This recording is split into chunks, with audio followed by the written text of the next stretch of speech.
and you're growing. With you all here at this Spread the Learn event, that means that you are doing something, starting off possibly consistent in growth for your own future, for your own well-being, for your own livelihood.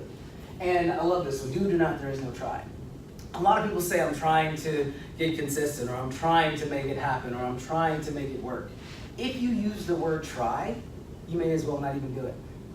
Because you're not committing to it. You're not committing to the process. You're not looking at it from an angle of understanding that you can make it happen. I am going to do X, instead of saying I will try to do X. And I challenge you to change your words. If you're using the word try in a lot of different circumstances, look at how often you follow through with what you say, or what you want to try to attempt. Because try gives you an out. Try gives you an ability to say, yeah, I'm cool, I'm good. Or I'm doing my thing. I don't have to do it. I don't have to make it happen. And when you're being consistent, you stay ready. Because you're constantly working on yourself. You're constantly working on the little things. You're constantly seeing what it is that you need to do to develop the habits to be great. I've got a 4 and a 5-year-old at home. And from the consistency perspective, I actually have a spreadsheet of their to-do list. And in the morning, it's make your bed, eat your breakfast, put your clothes on, do your stretches, get dressed.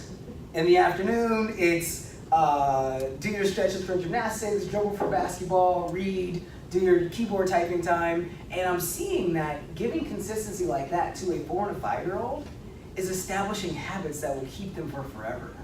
And that's the amazing thing, is that when you take that step back and look at your work ethic and look at how you're doing things and why you're doing things, and see that that consistency can take you to the end result that you're looking for.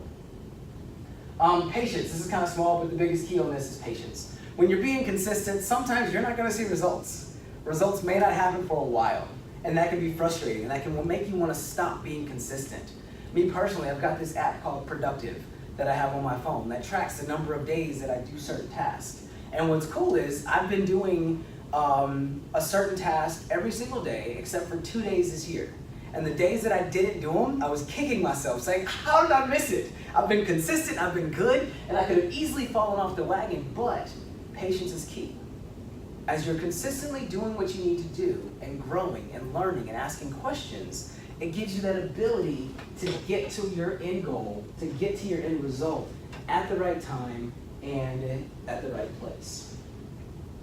Never quit. If you stumble, get back up. What happened yesterday no longer matters. Today's another day. So get back on track and move closer to your dreams and goals. You can do it. Again, it's about patience when you're being consistent with where you're headed. Some quit due to slow process, never grasping the fact that slow progress is progress. And then the last step is intentionality. So we've got listen, we've got consistency, and we've got intentionality. And in intentionality, I have here write the vision, make it plain. You've got to write where you want to go.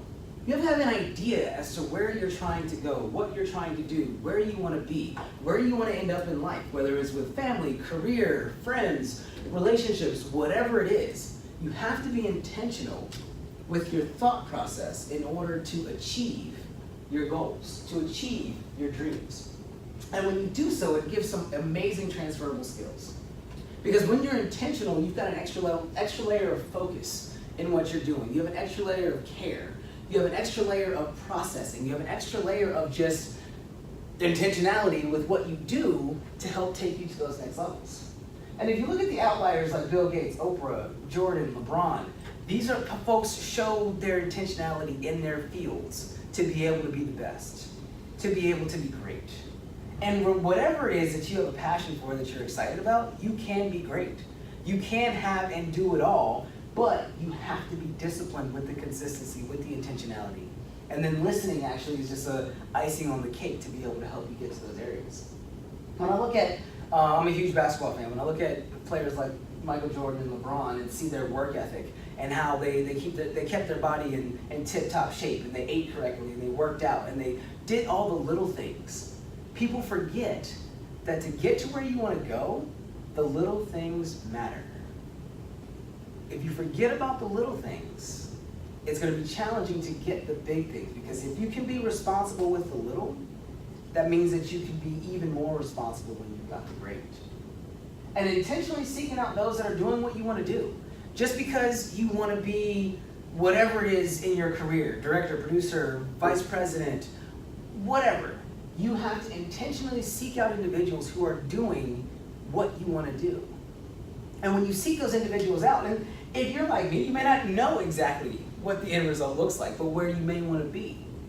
But being intentional about finding that information, understanding what someone's mindset was, what it took for someone to be great, how somebody did it, why somebody did it, and what motivates them, and that puts you in an ability to grow at exponential levels because you're not recreating the wheel.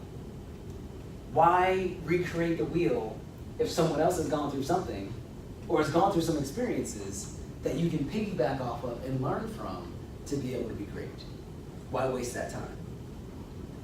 And intentionality, what doesn't kill you makes you stronger. I like this one because the mouse is kind of doing a dumbbell press on the mouse trap, because sometimes you have to step out of your comfort zone intentionally in order to grow, in order to be the best version of yourself that you can be, in order to influence people the way that you want to, in order to impact lives the way that you want to. You will have to step out of your comfort zone at some point.